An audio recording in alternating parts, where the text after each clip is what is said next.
Reggie here, your friendly neighborhood bodybuilder and comic book collector, and I want to welcome you to another one of my live streams.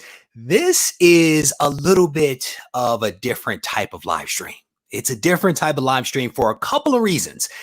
I am actually going to be joined in a moment by a special guest, and it is a guest that is going to be here to talk with us about, in my opinion, a little known hobby. Right. And it's a little known hobby that actually involves a couple of major players from the comic book community, specifically CGC and also Go Collect. And this is a hobby that, again, I wasn't all that aware of, but I had an opportunity to talk with our guest a little earlier today. I've been doing some research off and on over the course of the day, and I am honestly excited to have this conversation. We are going to spend some time talking about graded concert posters because there are 23 CGC graded posters that are up for auction right now. This auction ends at 9 o'clock Pacific time tonight. And I am actually joined right now by the man himself, who actually is the guy responsible for auctioning off these fantastic posters. Glenn, I want to welcome you to the channel. Thank you, Reggie. One small correction, though. The auction ends at 9 o'clock Eastern time. So it ends at 6 o'clock Pacific. There we go. Yes. There we go. Jet, thank you for the clarification. I oftentimes get things wrong, which is why I depend upon other people to actually keep me honest on things. But Glenn, thank you very much for being willing to join me here on the channel to talk about this really fantastic auction. I want to ask you if you can take a couple of moments to introduce folks to yourself and your company, just so they get a feel of who you are and where you come from.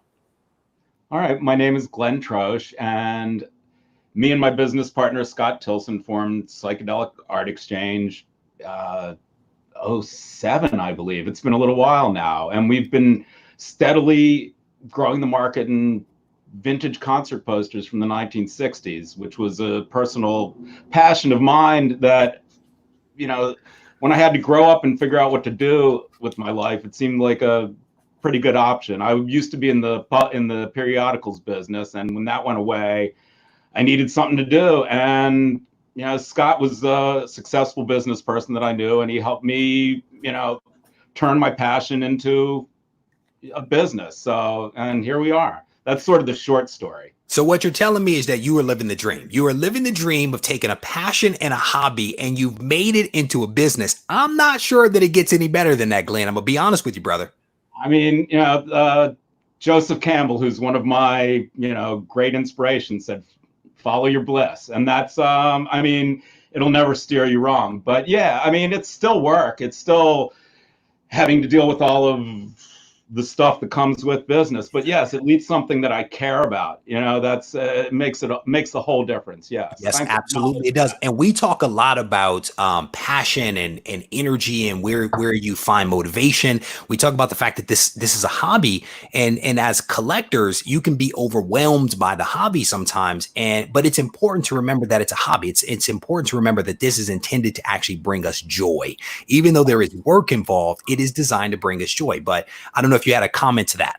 Absolutely. I mean, especially in light of recent events. I mean, you know, we had auctions during, you know, the quarantine, and I really believe that we were providing entertainment, joy to people. You know, I mean, it's some really dark, serious times right now, man. We need all the help we can. And if you can find joy, even in, you know, a material object, which, you know, I love, you know, I mean, if you're a collector, you understand there's something, you know, it becomes part of your, you know, it's like breathing. I've never been able to resist it. Wasn't something planned. Yeah. I mean, these posters, it was never, except, you know, it came from passion for music and art. That's where yeah. So it was kind of an organic thing. Yes. Nothing wrong with that. So you mentioned that you've been doing this for about 7 years or so. And I'm wondering if you can put a little bit of a bow on the Psychedelic Art Exchange, right? Is it an art gallery? Is it a convergence of art and music as a celebration? Like, how would you define what your company is for folks that are hearing about it for the first time? We're an auction business mostly. I mean, we auction these posters. We have several auctions a month. That's primarily what we do. Yes, we have private sales and online sales. We're just in the middle of getting ready to relaunch our store, our online store. So there will be merchandise available online, but primarily, 95% of our sales come through the auction. There we go. Okay, that's super helpful.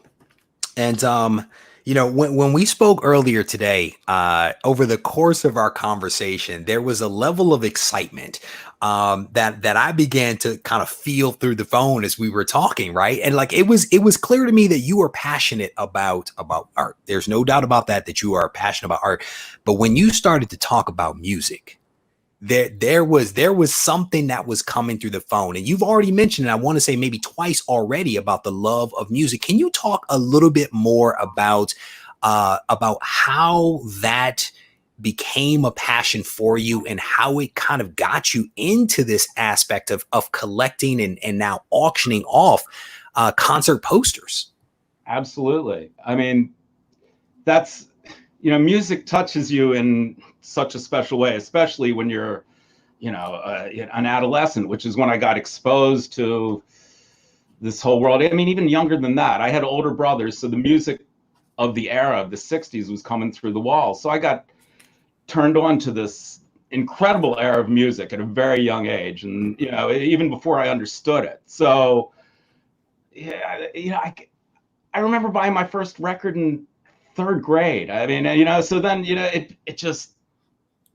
it was always a great source of joy. It was the most consistent source of joy probably in my life. Other than, family, my children, all that, obviously. But I mean, as far as, music touched me like many in a very deep way, which is why these collectibles, I think, have an extra juice to them, because there's that connection to music, and you get the double whammy. You get to collect something that hits you on multiple levels. But the first thing I remember buying, the first record I bought was American Pie. So that places you where I was coming up. And then I discovered, I guess, the whole Beatles catalog after that. That was it, and after that, it was the Beatles was my, passion for years until I started turning on to weed, and then I found Jimi Hendrix. So that was like that, and then it was like, it all happened very quickly. Yeah, it was like, and so that path, turning on and getting into music became a big thing, which. And I went in every direction. I sucked in everything I could. Like I said, I had older brothers. There were jazz influences. There was all kinds of stuff coming at me. And by the time I was 14, 15, I was going to concerts, seeing live music. And that became even more powerful to see that, to have that experience is there's nothing like it. So then... Well, I cut you off. I cut you off. I apologize. No. I mean, it's this story keeps going. I mean, so it's like, but it's based in this, in this world of live music. That's where I live. That's where my 90% of my friends and everything comes from. Was from the which is why it's particularly tough right now, because with there's no live music for the foreseeable future. So has it always been more of an interest, that being the music aspect of it, more as a listener, or are you also a musician as well? Any band affiliations or any of that other kind of stuff? No, I want to play. I play at it a little bit. I've never been extremely disciplined enough to really take it anywhere.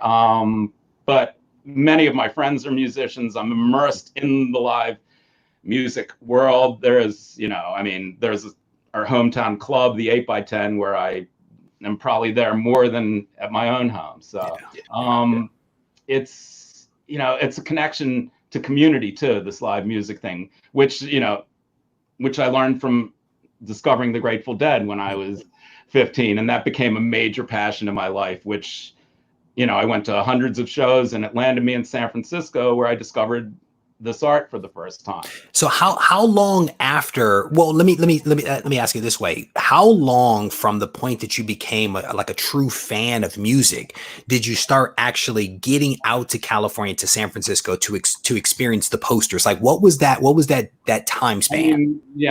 So I got to San Francisco, I was like 19, so I turned on to music, and like 11. It was, Wow. that was. So, yeah, I mean, that was the main source of fun for me from the age of 15 on, probably. Okay.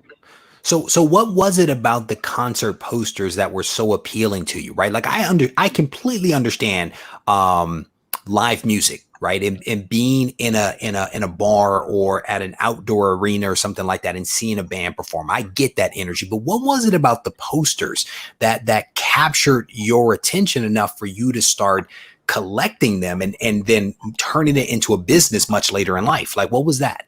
Well, so it comes from a desire, a passion for the era which this music was created, the 1960s.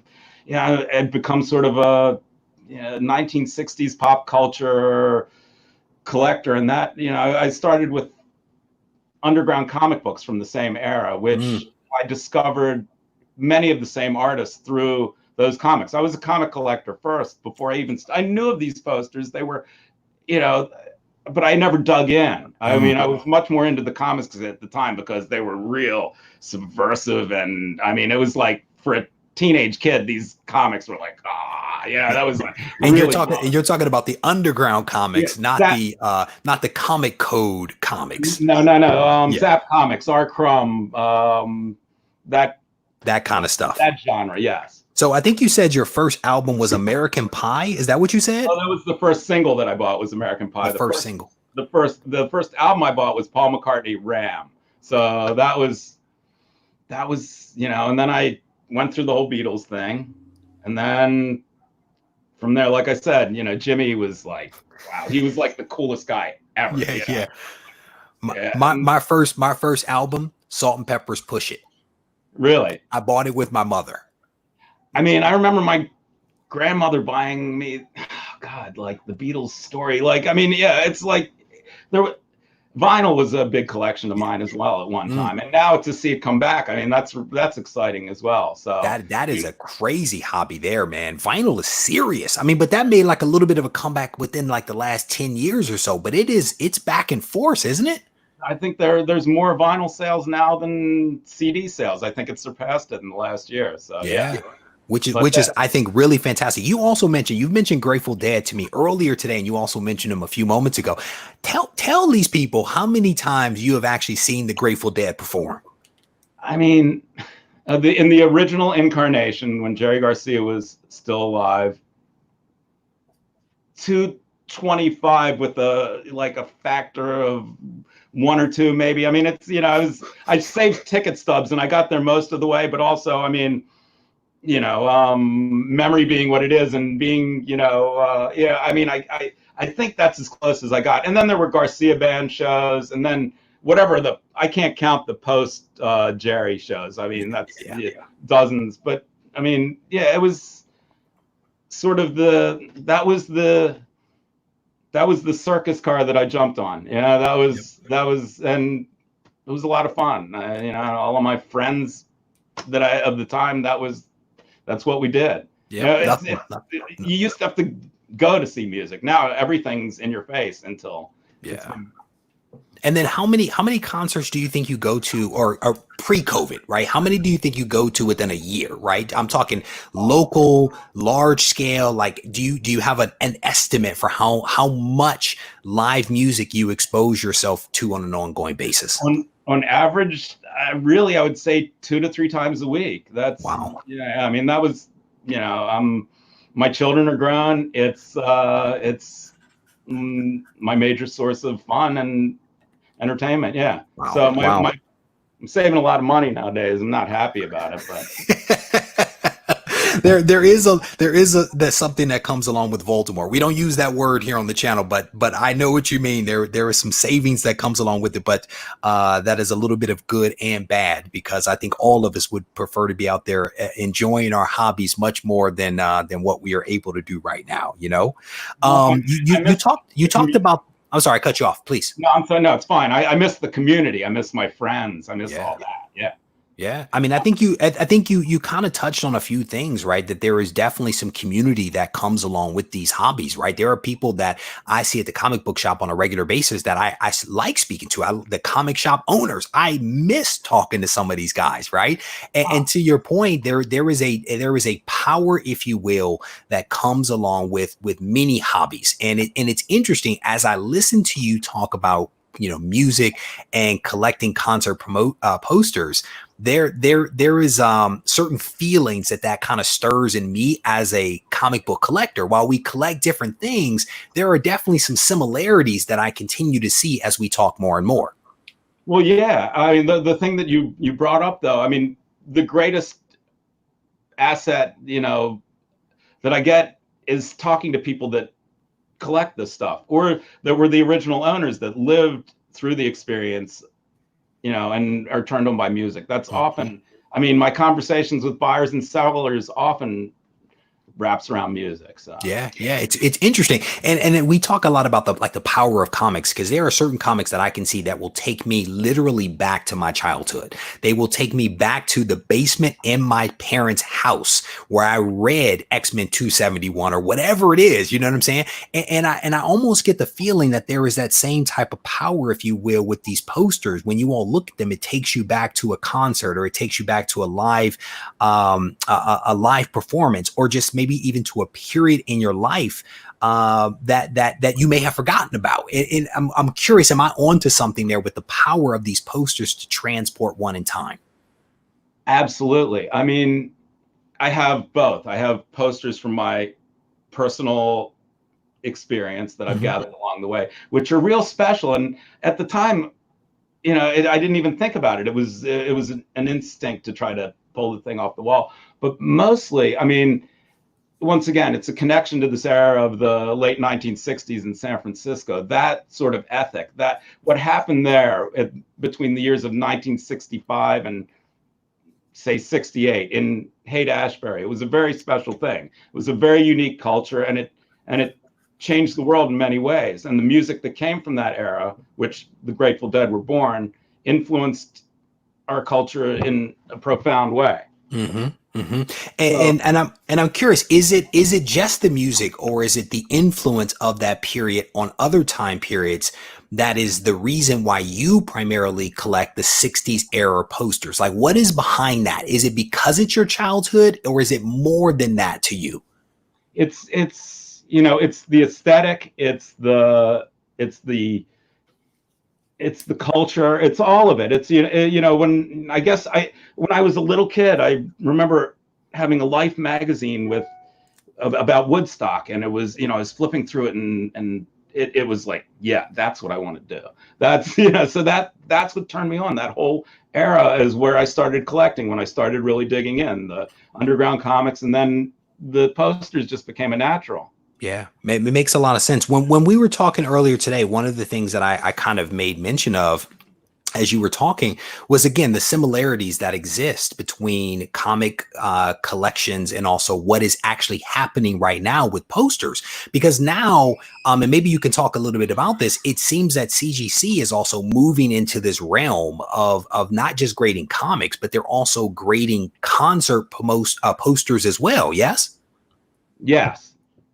Yes, absolutely. Do we know the motivation behind that, or like how that transpired? Like, what's? I mean, it's about 3 or 4 years old, and one of my colleagues in this business, who was a longtime collectibles person, got the program started, and they started with the psychedelic concert posters of the 1960s, and it's been, you know, a gradual process, but they've been gaining momentum, and we, at one point in time, decided to exclusively, when we could, sell everything that is available to be sold in a slab in our auction. So the auction that's ending tonight is all certified CGC, and that, we're the only dealer that does that. We've been an early proponent and advocate of third-party certification. And can you talk about that? Like why, right? Because this is like collecting concert posters is not necessarily a new thing.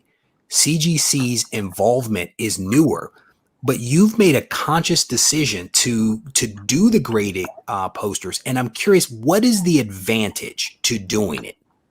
Well, it's the independence of it, that it's not my opinion as a dealer telling someone what this poster is. It's an independent authority it takes me off the hook. And also, it gives confidence of new collectors to come in and take a shot without being 100% sure of what's going on, instead of trusting me or one of the several other dealers that do this. And the thought there, and I mean, please correct me if I'm wrong, what I'm hearing you say is that it gives collectors assurance that what they are buying is indeed an authentic thing and it's not a reproduction or a fake. That if they are handing over their cash, there is some assurance that this thing is exactly what it's supposed to be, which is an authentic poster from whatever time period that interests them the most. Is that correct? That's correct. I mean, up until they started doing it, it was in the hands of whatever dealer you were dealing with, and depending on their level of credibility, you had to you dealt with that. So it just balances things. It allows an even playing field. Is it the panacea for all ills? No. I mean, but at least it's an easy thing for us to be able to promote the category and get it out to a whole new batch of collectors, which is really what we're trying to do. There you That's go. why, that's because collectors with experience in certified collectibles trust it. They know CGC, and it just it makes it much easier sell. There you go. How do you store those things? Because a concert poster isn't exactly a small thing, right? I mean, where do you guys store these things? Architectural flat files. Got it. Okay. Big rolling steel drawers. Yeah. There's actually some comic book collectors that actually use those for their slabs. They will actually put like 2 or 3 slabs or, high in these drawers. And I've seen them, but I'm guessing that that's pretty much the same thing that you're describing there. Yeah. I mean, they fit reasonably well in portfolios, but there's some issues. It's not a perfect fit. The smaller items, the handbills and the cards, they fit into a loose leaf. That's a much tighter thing. There we go. Yeah, I mean, yeah, it's an interesting. I mean, the size is what makes it interesting. Also, the fact that they're posters. They're meant to be displayed. That's one of the big challenges that we've come across. Is nobody wants to, if they got a high rate on a valuable poster, they don't want to crack it out to frame it. So there's a bit of a challenge because there's the ideal way to frame is behind just behind glass. Mm-hmm. So for the pure art part of it, I mean, I get this question all the time: should I cut it out? What should I do? And it's entirely up to the collector. I would never, once you own it and buy it and understand what it is, if you're happy with that, then God bless you, cut it out. I mean, obviously, if something that has the potential to be really valuable, I wouldn't recommend that, but. Is there much of a secondary market for concert posters, right? I mean, I'm guessing you are technically the secondary market, but are there like pricing guides that give you like some estimation of like the value of this? Or is it more like you try to triangulate a price for this based upon other things that have been created by that creator or things associated with that particular band? Like, how do you come up with a fair market value for something? That's a really good question. I mean, that's been one of the missing elements. And it's evidence of how immature this collectible is that it hasn't been flushed out in that way, where there's a real price guide. There was an attempted price guide a couple of years ago that people looked at, and it was anecdotal at best. There's also this website called Espresso Beans that has peer-reported sales and whatnot, but again, it's not well maintained. If you really want to do a good job, you need to investigate by looking at past sales in auctions like mine. I have one of the best, I mean, my website's one of the best price guides there are, because you can go and see what anything sold, for on my site. And that's probably the best way, is to research past sales. But it's more evidence, like I say, of the immaturity of this market. Got it. That's helpful. I mean, because that's always that's one of the questions that comes up, not necessarily about comics, right? Because we have pricing guides that will tell us the price, right? But with original art, for example, that is an area where there isn't necessarily a price guide, and it becomes a triangulation of, what has this artist piece sold for previously? How rare is this piece? How important is this piece? How relevant is it to that particular artist's style, et cetera, et cetera. So it's a triangulation thing, and it sounds like it's kind of sort of something similar to here. And again, just trying to point out those parallels that exist between concert posters and comics and comic related collectibles, because that's what the audience is here. So I think making those parallels helps. So let's just talk about paper collectibles. It's all about, if value is equated to condition. Yep. And so but that's only one element of it here. Still, desire, the best copy you can get is the best copy you can get. So it's these posters were mostly displayed, so they are damaged just by the nature of what they are. So there are posters that you won't find in a high grade, because every one of them were put up at the time or put onto somebody's wall. And just to be clear, what we're talking about here primarily are posters that are used for the purpose of marketing and advertising a live event, and not necessarily a poster that is at the gift shop where you go and you buy it and you roll it up in the little tube. You're talking about like off the street, off the light post, et cetera, right? Well, yeah, that's the distinction that we draw, is that something was printed before the event happened, used for promotion. That's what we refer to as concert posters, and most of those went up or were distributed, which is why finding them, if you do find them in high grade, it's a real anomaly. Now, there is this entirely other sort of world of modern screen prints that are sold at shows that are very popular, and people collect the hell out of them. We haven't put them in CGC holders yet, but yeah, they're merchandise. It's more of a fine art purchase than a collectibles purchase, but it's traded more than these posters are. Got it. But getting back to something you said that this is a paper collectible, very similar to comics, which might be why exactly CGC decided to get into it, because I think that CGC uses the same type of scale and grading criteria to evaluate these posters that they do with comics as well. Like, how sharp are the corners? Are there any pieces that are missing or torn? That kind of stuff. Can you elaborate on that? Absolutely. I mean, that's what they tell us. We're paper graders. We're looking at the quality of the paper. Part of their job is authentication, but otherwise, they grade it like they do grade. They use some of the similar terms when you look for the condition notes. Grading's coming from a comic book world, so that's the lens they're looking through. Makes a lot of sense.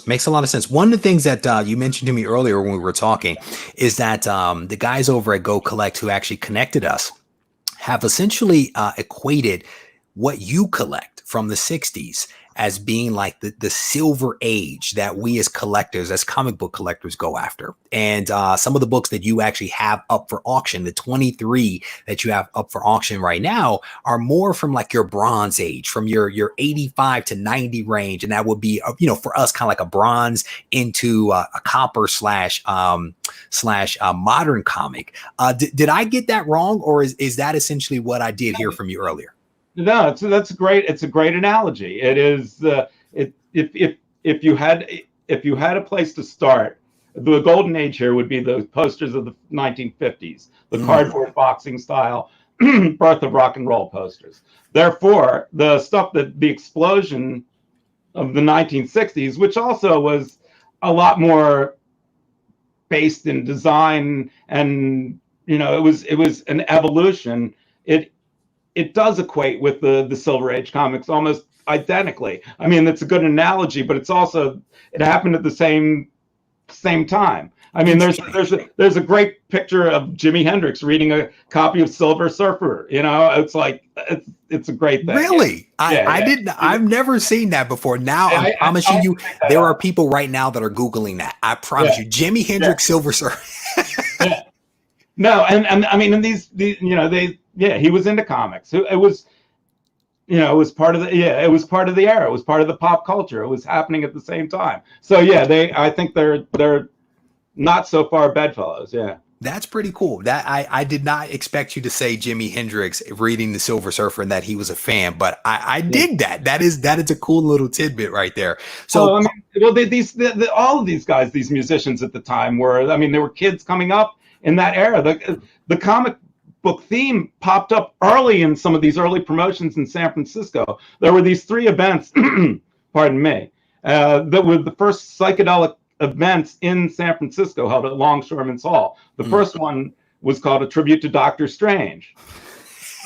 Because of all that trippy artwork from Steve Ditko. That's why. Yeah, and on the acid test posters, there's comic book references. No, this is right here. That's crazy. You know, we're hand in hand. So right. So it's not a leap. That's what I'm saying. That is very cool. I mean, I've heard that you know, some of the Steven Ditko art from Doctor Strange is a little trippy stuff, and I've heard that at certain periods of time in our existence, some of that stuff takes on even more meaning. So we'll leave it at that. Oh yeah, I mean, I'm a huge fan of Adam Warlock and Jim Starlin. That stuff's so tripped out, and I mean, it's really wonderful. I mean, once again, I think that it's, you know, I think there are several crossovers that people can latch on to here. Yep, well said. I need some water just for a minute. All right, no worries. So if you guys are just now joining us, I am having a conversation with Glenn, and Glenn is actually an auctioneer from Psychedelic Art Exchange, and we are having a conversation about 23 CGC graded posters that he actually has up for auction right now. This is an auction that ends at 9 p.m. Eastern Standard Time. And we are about to kind of switch gears a little bit to talk a little bit about where these concert posters actually come from.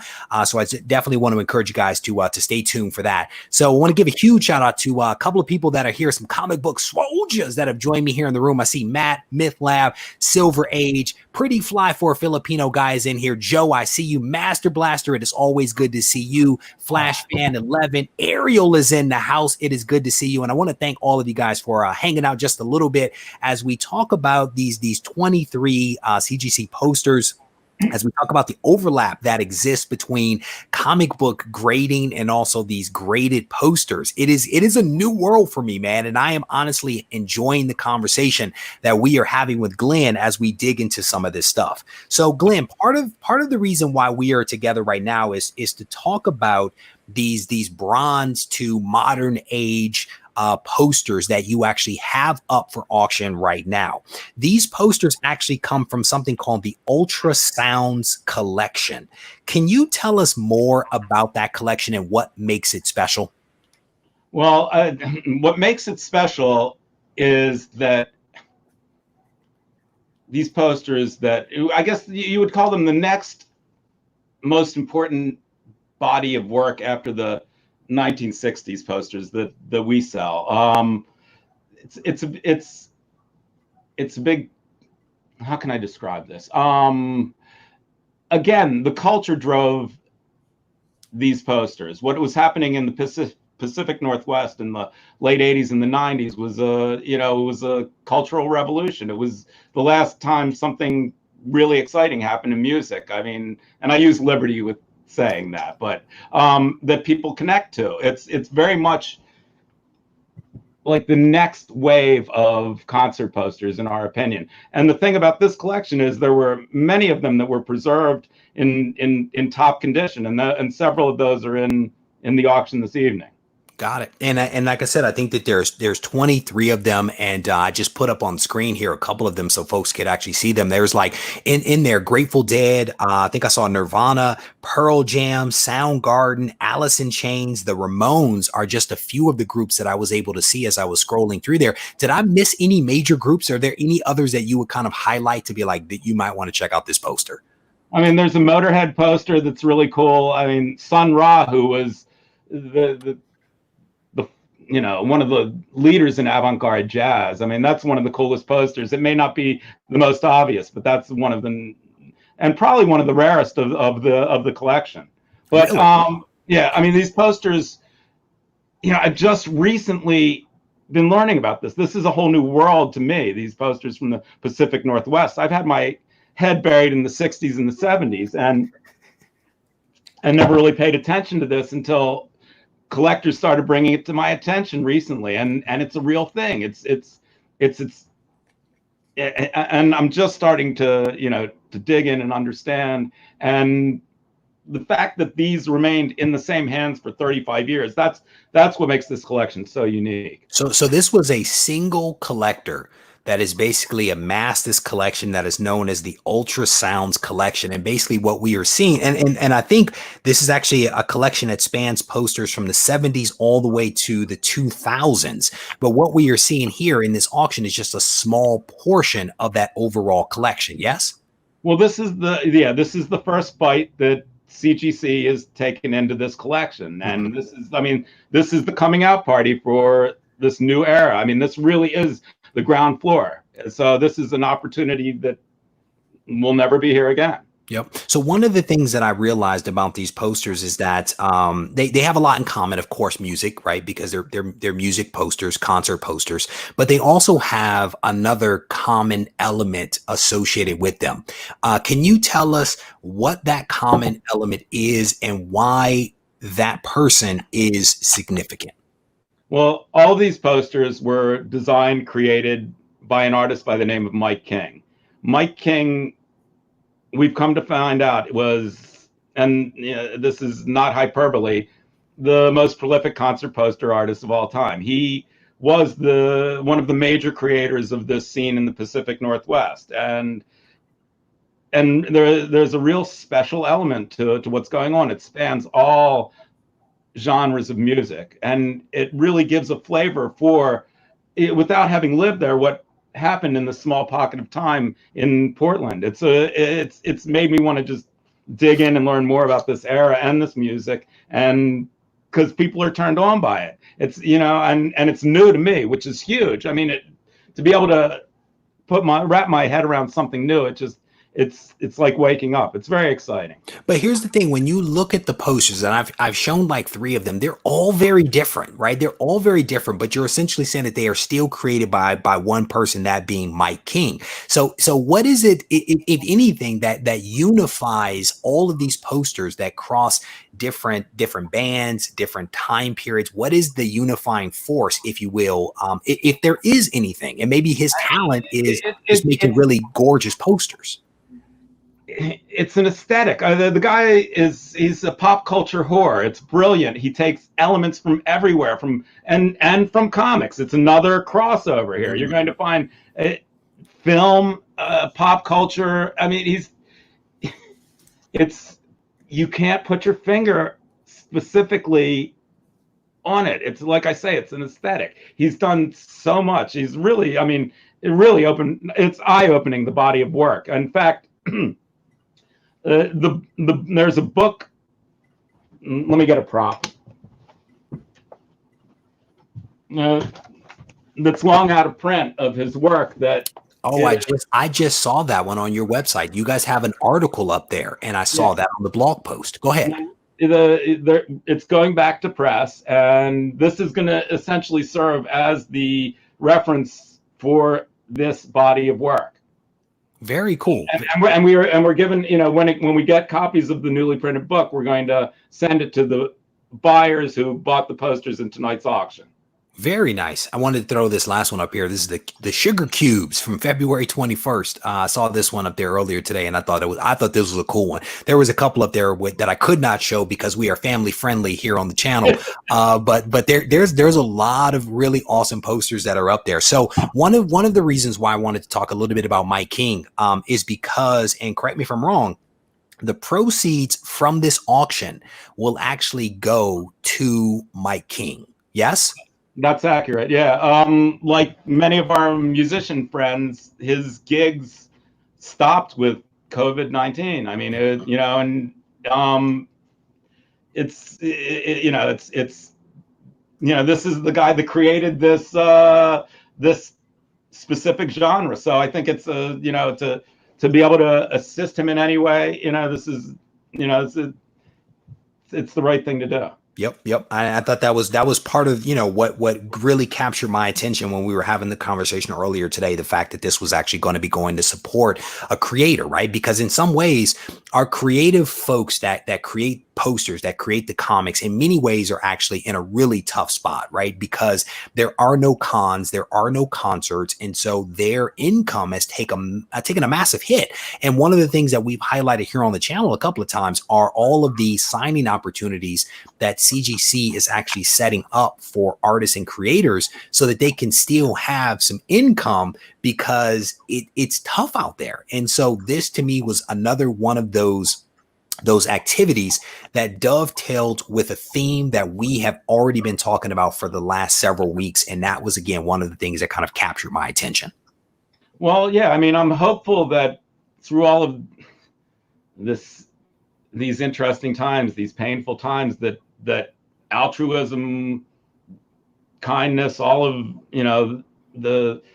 the higher energy stuff comes to the surface. I mean, so that's how I view it. My musician friends are a little less, sure of where their next paycheck's coming from. So it's everybody needs a lot of help right now. So it is definitely tough out there. So one other thing that I wanted to do here as we get ready to kind of wrap things up is I wanted to show people the auction website. And this is your auction website, Psychedelic Art Exchange. And if the URLs for this and also for your company are in the description of this video, but this is the auction page that people can check out if they have an interest in making a bid or even seeing the different posters that are available. Wanted to make sure that I showed this again. The link is in the description with all of these great posters. Is there anything, Glenn, that you want to tell folks about how to go about bidding? Like, is there anything that they need to know? Do they need to register before they can bid? Can they bid and then register at all at the same time? Is there anything that you think is relevant for folks to hear and know if they want to bid? No, register and bid. Bid with enthusiasm. If you have any, issues, I'm on the phones. If you have any problems, we're always here. We're a very, customer service oriented company. So however we can assist, let us know. Yep. And I think that your name and telephone number are also on the site, like right at the bottom, right above that link that said like browse now or something like that. So your details are there. If people have questions, my guess is that you'll be available at least through 9 o'clock, right? When the auction ends, if people do have questions, to be able to reach out. Yeah, absolutely. And the auction goes into extended bidding. Anytime there's a bid in the last 10 minutes or thereon, it resets the bidding clock. So there's no sniping or anything like that. So, but yeah, if any of the details, I'm here to walk anybody through. Anything you want to know about the posters, I can give you as much information as possible. That's very cool. And then how are you guys shipping these things out? Like, I mean, because again, it's not a small thing. So how are you guys shipping these things out to people? I mean, we have really excellent shipping protocol. I mean, that's one of the things that separates us from any of the other poster sellers. I mean, I'm very, very pleased with how we ship. We very seldom have problems. We ship everything flat, obviously. Yep. And well secured between, several sheets of cardboard. If it's an extremely high value piece, we'll use special bulletproof containers. Very nice. Knock on wood that continues, right? So, Glenn, I want to give you an opportunity to make any kind of closeout comments here before we wrap this thing up. Anything that you want to mention about Psychedelic Art Exchange or about the auction, about yourself, whatever it might be, this is your opportunity. You know, I think that this is one of the greatest collectibles opportunities of all time. I love it. It connects me to something I'm exceedingly passionate about. The art is great. It has every element of a great collectible. It's historically significant. It's, you know, it's rare. It's, you know, it's valuable in the right condition, and it's a lot of fun too. So, I mean, and this whole new angle, this whole new era that we're selling is exciting, and you're once again, I'll say you're on the ground floor of something. It's almost as if I could buy posters from the 1960s in 1980. I mean, it's what I could do with the information I have now if I could go back in the time machine. I'm just saying, you know, that's your tip. Brother, do you know how often a comic book collector has uttered those words? If I could just go back in time with what I know now. Right.